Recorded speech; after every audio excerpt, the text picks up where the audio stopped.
একদা একদল বণিক গভীর জঙ্গল দিয়ে যাচ্ছিল।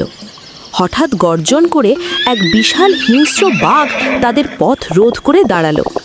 সবাই ভয়ে কাঁপছিল এবং পালানোর পথ খুঁজছিল, কিন্তু কাফেলার মধ্যে একজন আল্লাহর ওলি ছিলেন, যিনি শান্তভাবে জায়নামাজ বিছিয়ে নামাজ পড়তে শুরু করলেন। বাঘটি হিংস্রভাবে তার দিকে তেড়ে এলো, কিন্তু তার কাছে এসে হঠাৎই শান্ত হয়ে গেল। বাঘটি তার পায়ের কাছে বিড়ালের মতো বসে রইল এবং তিনি নামাজ শেষ করা পর্যন্ত অপেক্ষা করল।